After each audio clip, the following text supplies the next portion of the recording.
ભગવાનની ગતિ બહુ ન્યારી છે. ભગવાને તો આપણને આત્મા આ દેહ ધારણ કરીને આત્મા એની અંદર મૂકી દીધો અને પછી એમ કીધું કે આલ્યો આ હરતું ફરતું મકાન હું તમને આપું છું, હવે આમાં જે કરવું હોય તમારે કરવાનું છે. તો મકાનની અંદર આ મંદિર છે, આ મનુષ્ય રૂપી આ દેહ છે ને એ મંદિર છે. તો મંદિરની અંદર જેમ આપણે કોઈ ખોટા કામ ન કરીએ ને એમાં દેહ ધારણ કર્યા પછી આપણાથી ખોટા કામ થતા નથી.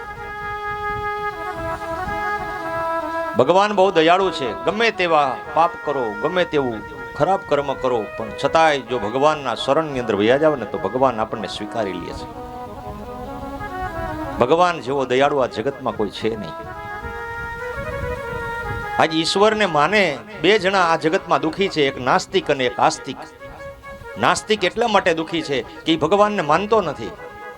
એ વિચારે છે કે ભગવાન ક્યાંય છે જ નહીં. અને આસ્તિક એટલા માટે દુખી છે કે હું ભગવાનને માનું છું ને કદાચ નહીં હોય તો. અને આને એમ થાય છે કે હું ભગવાનને માનતો નથી અને કદાચ હશે તો મારું શું થશે. અને આને એમ કે આખી જિંદગી હું ભગવાનની ભક્તિ કરું છું ને કદાચ ભગવાન નહીં હોય તો મારું શું થશે. પણ ઈશ્વર છે. જો આજે ભગવાન ન હોય ને, આપણે બધા કેવા છીએ કે જેમ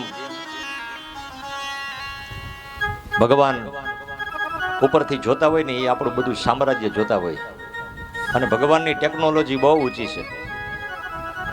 એક એક એક એક પલે પલની ખબર હોય અને એકની નહીં અનેકની. આજ વિચાર કરો કે આપણે કોઈ ભગવાને બનાવ્યું ને એવું આપણે બનાવી નથી શકતા. આજે આપણા બાપ દાદા 7 પેઢીમાં કોઈ વયા ગયા હોય ને એના જેવો ચહેરો આખા વિશ્વમાં જાવ ક્યાંય મળે નહીં પાછું જોવા.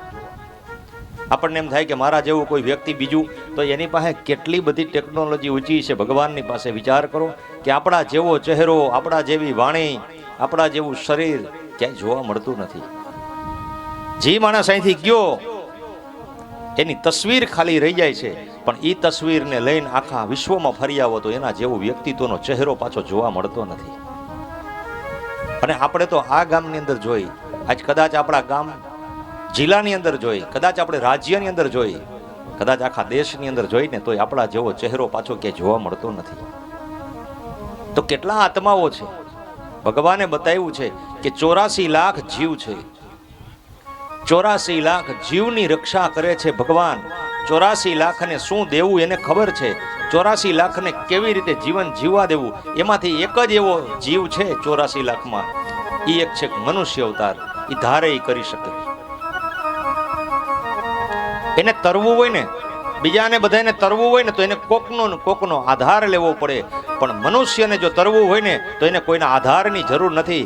એને તો એક જ આધાર જોઈએ, કોઈ સદગુરુ રૂપી આધાર લઈ લઈએ, કા ભગવતી રૂપી કોઈ આધાર લઈ લઈએ, કા કોઈ ઈષ્ટદેવ રૂપી કોઈ આધાર લઈ લઈએ અને મનને એમાં પોરવી દઈએ ભગવાનમાં, તો ભગવાન એમ કહે છે કે એક ક્ષણની અંદર હું એને તારી દઉં છું. આજે આપણી બધાની દોડ કેના માટેની છે? આપણે કેની પાછળ દોડીએ છીએ? તો કે સંસારની પાછળ.